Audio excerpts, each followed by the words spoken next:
Good morning. Good morning, everyone. As Kathy so eloquently said, I am Bonnie Rose, Reverend Bonnie Rose. You can call me Bonnie, though. And it's just such a joy to be here. My goodness. As Kathy said, I've known her for 20 years, over 20 years. We've been friends for a long time. We've had so many great conversations about all kinds of things. We'll keep some of that between us, right? Okay. And then the people that I've met here have been so lovely. You've got such a beautiful space here.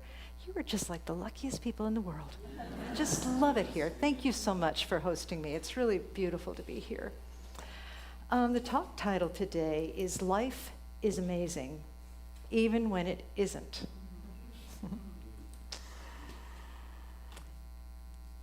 I think we have evidence of that going on in the world right now, that we have opportunities to practice. But the talk is based on the words of a Jewish prayer. Days pass, and the years vanish, and we walk sightless among miracles. My question for each of us here today, and each of us watching online, is how can we change that last line? How can we walk through life and see the miracles that are around us all the time? So I'm going to attempt to open our eyes this morning. Together, we can collectively attempt to open our eyes. And I'm going to be telling a series of stories that might seem like they're sad, but really there's a miracle embedded in each story. And I'm hoping that you can apply the truths to these specific stories that I'm telling as metaphors and understand that if it happens in one place, it happens everywhere. Okay? The first story is about grumpy people in an airport. Has anyone here ever experienced that? Let's just do a little show of hands. Okay, here's a more personal question. Have any of you ever been that grumpy person in an airport? Okay, good to know. Oh, you're a pilot, dude. Yeah, right. So in 2018, I went to India for the second time. And I was there at the Gandhi Ashram studying with a group called Service Space that is a global service organization. I'll be speaking more of them as we go through the morning. And it was a beautiful trip.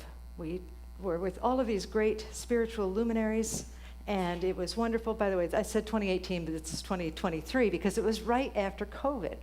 It was in January, right after COVID, things were opening up again, and the airports and air travel was opening again. So the trip was beautiful. And it was wonderful. And I felt like I touched the garment of something holy. And then I got to the airport in India. I was on time, but the line was going out the door. The flight had to be delayed because there were so many people trying to get into the airport that they couldn't make the flight work. So we got delayed leaving India, and then when I got to Dubai, I missed the flight there. So that flight was another long wait in the Dubai airport. Went to France, to Paris on Air France. And when we got to Paris, the plane was there, right outside the window.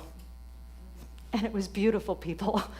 It looked like nirvana, like heaven on earth to me. I just about had my nose pressed up against the glass because that was my last flight. I really wanted to get home to Los Angeles.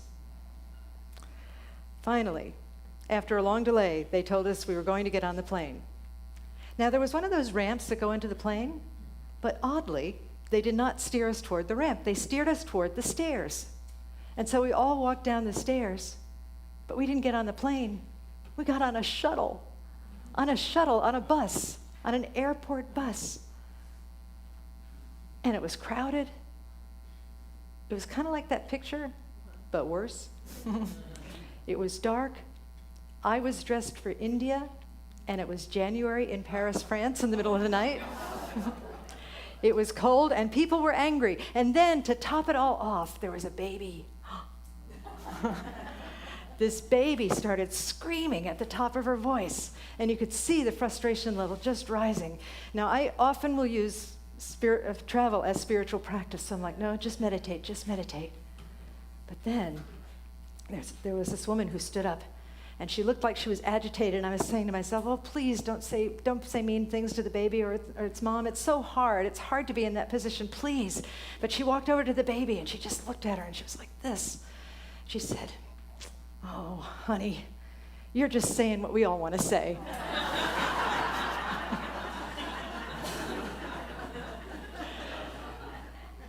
The whole bus reacted like you just did. We all laughed, and all of a sudden the energy was transformed. It was no longer a bus from you know where. I don't know if I can say that word here. It's in the Bible, hell, right? It was now nirvana. We didn't need to get on the plane to get to nirvana, and we did eventually get to the plane, and obviously I made it home to Los Angeles. But I was so in awe of how that could have been a horrible situation. It could have gone from bad to worse, and yet that one woman transformed it for everyone. She was an enlightened being to have the wherewithal to do that. It was a miracle. And I'm so glad we got to witness it. And so for all of us here today, I'm wondering, are there any little minor irritants in your life where perhaps there could be a slight shift in consciousness where we could see it differently, where we could ask Spirit, God, love, Buddha, Jesus, help me to see this differently and see what transpires. I'm willing to bet that if we ask the question, the answer will be given. Now, irritants like travel are one thing. When I ask the people in my center, my spiritual center, our spiritual center, I often will say, what's the most irritating thing about your life? And I would say, since having moved to Los Angeles in, 20, 30 years ago, most people will say traffic. Anyone here irritated by traffic occasionally? I'm not, but I think it's because I'm the one who's irritating others. So there's that. Oh. But what about the really big problems? The really big problems that seem unstoppable. Things like violence or poverty. I'm going to tell you a story about poverty now. And this story happened when I was in India again in 2018. Again, I was studying at the Gandhi Ashram with this wonderful group called Service Space, and it was just one beautiful experience after another. One day, I was walking around the place where we were staying with Nipun, who's the founder. Nipun Mehta is his name. And I saw a gentleman that looked somehow luminous. He was older, and he was wearing white, and he was making brooms. He was handcrafting these brooms from India. I looked at him and I said, to Nipun, I said, there's something special about that guy. There's something special about him. Tell me about him. And Nipun said, this man had lived in a slum, but not only in a slum dwelling, he lived in the latrine in the slum for years and years and years.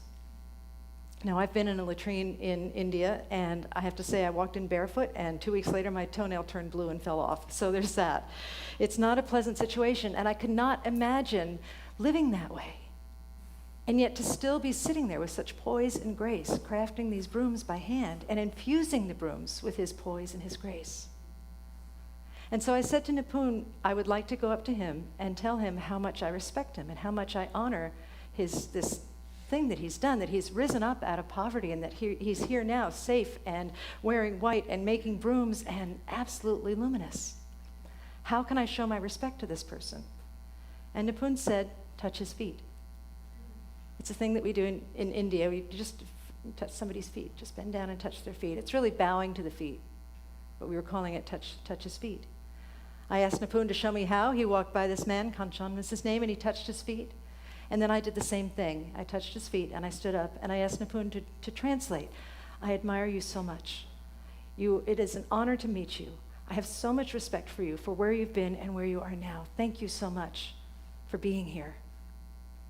It felt so good to do that, to see this man that had risen up out of the slums in a new light, to touch his feet. It felt so good to touch his feet that I decided to touch everybody's feet. A shopkeeper who gave me free wind chimes. A man who was trying to herd his cows. Another guy where I had a great conversation about his dog with him. A lot of other people. I am an overzealous, enthusiastic American. I was trying to touch everybody's feet.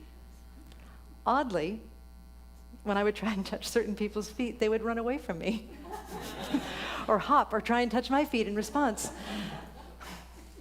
Finally, Nipun, my Indian elder, took me aside and he said, Bonnie, you need to calm down.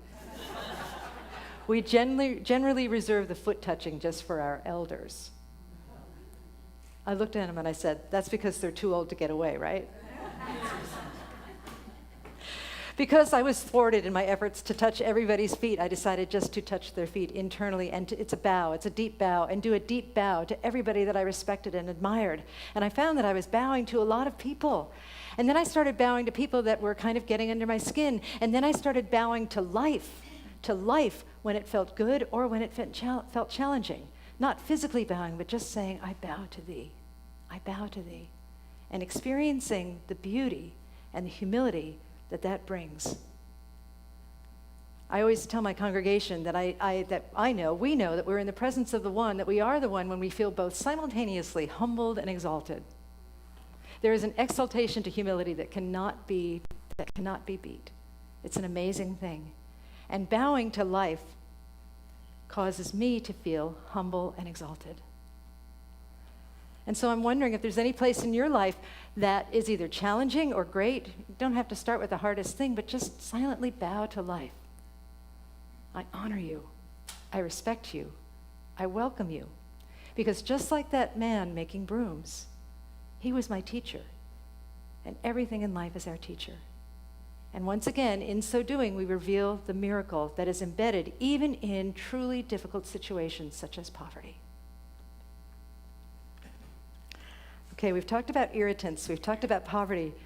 What about ourselves? What about that creepy feeling that happens when we feel like we have failed or let somebody down? I had a situation recently. By the way, I used to think that when I became a minister, I would walk on water and never fail again. Oddly, Kathy, I don't know, it doesn't happen that way. Recently, I had to fill out some legal documents for somebody. And I just was multitasking, and I filled it out incorrectly. Now, this was a type of document that when it goes to the government and it gets processed, if you've done it wrong, they send it back, they charge you a fee, and it takes a really long time. And these people really needed their document completed. When it's discovered that I had filled it out incorrectly, I just felt terrible. I felt like I had done something wrong. I felt like I had let these people down. I felt like a disappointment. And I wanted to make it better, but I wasn't sure how. I wasn't sure how because I had dealt with the government in the past, and it had been challenging. It took me about 1.5 years to get my last driver's license. And that's not because I'm not a good driver. Well, I'm not a good driver, but anyway. It's just because there was red tape. There was an issue. And I've had other situations where I've been dealing with governmental red tape, and it just takes a long time, and it's frustrating, and it's irritating, and I'm going, I bow to thee, and it's not always taking. But I decided to have a little faith. I did a little prayer and decided to see if I could find the miracle in this situation. And so I picked up the phone. Miracle number 1, the phone rang twice and a person picked up.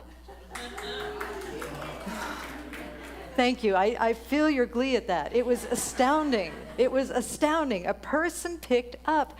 And she was so helpful. She was extremely helpful. And I told her I could come in. When she got the document, I could come in and change it before they processed it.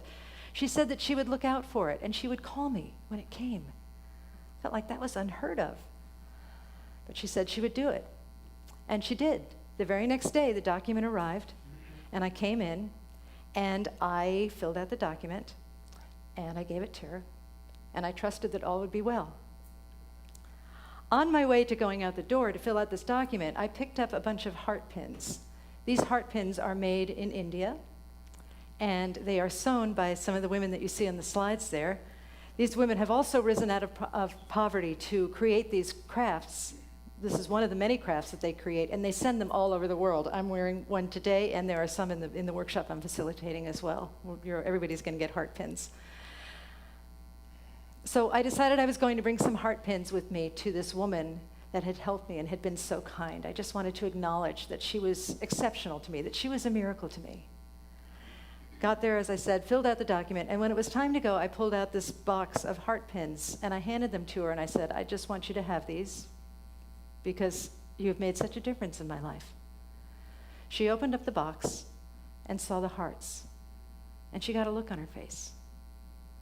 And she said, you're not going to believe this, but today is the 16th anniversary of my heart transplant.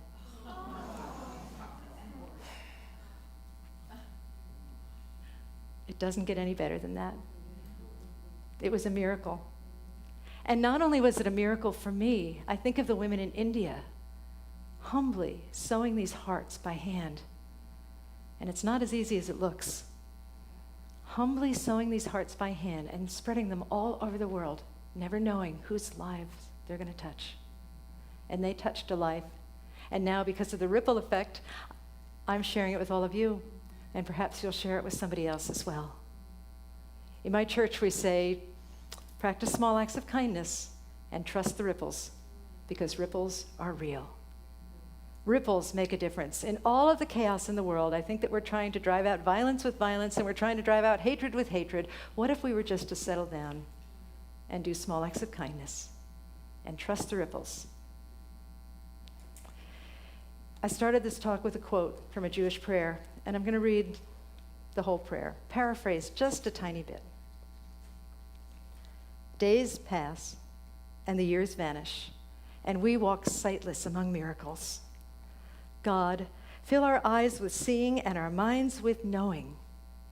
Let there be moments when your presence, like lightning, illumines the darkness in which we walk. Help us to see, wherever we gaze, that the bush burns unconsumed. God is never used up. And we, clay, touched by God, will reach out for this holiness and exclaim in wonder, how filled with awe is this place. And now I get to see it. One more thing.